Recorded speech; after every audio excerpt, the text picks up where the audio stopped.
ప్రస్తుత greater Hyderabad municipal corporation పాలక మండలి గడువు ఫిబ్రవరి 10తో ముగియనుంది. ఈ నేపథ్యంలో అదే రోజున జీహెచ్ఎంసీని 3 భాగాలుగా విభజిస్తూ రాష్ట్ర ప్రభుత్వం ఉత్తర్వులు జారీ చేసే అవకాశం ఉన్నట్లు సమాచారం. పరిపాలనను మరింత సమర్థవంతంగా నిర్వహించాలనే లక్ష్యంతో ఈ నిర్ణయం తీసుకున్నట్లు తెలుస్తోంది. నగరాన్ని హైదరాబాద్, శేర్లింగంపల్లి, మల్కాజ్గిరి అనే 3 ప్రత్యేక మున్సిపల్ కార్పొరేషన్లుగా విభజించేందుకు ప్రభుత్వం సన్నాహాలు పూర్తి చేసినట్లు విశ్వసనీయ వర్గాలు చెబుతున్నాయి.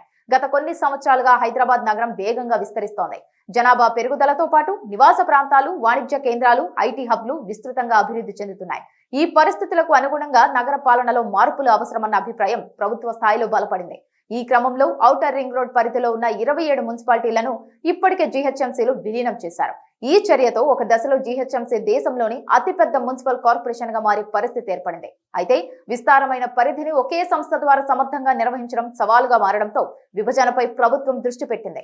పెరుగుతున్న జనాభా అవసరాలకు అనుగుణంగా మౌలిక సదుపాయాల కల్పన, వేగవంతమైన నిర్ణయాలు, పారదర్శక పరిపాలన సాధించడమే ప్రధాన లక్ష్యంగా జీహెచ్ఎంసీని 3 కార్పొరేషన్లుగా విభజించాలనే ఆలోచనకు ప్రభుత్వం వచ్చింది. ఈ మార్పు ద్వారా ప్రతి ప్రాంతంపై ప్రత్యేక దృష్టి పెట్టే అవకాశం కలుగుతుందని అధికారులు భావిస్తున్నారు. పాలక మండలి గడువు ముగియనున్న ఫిబ్రవరి 10నే ఈ విభజనకు సంబంధించిన ఉత్తర్వులు వెలువడే అవకాశం ఉండటంతో ఆ తేదీకి ప్రత్యేక ప్రాధాన్యం ఏర్పడింది.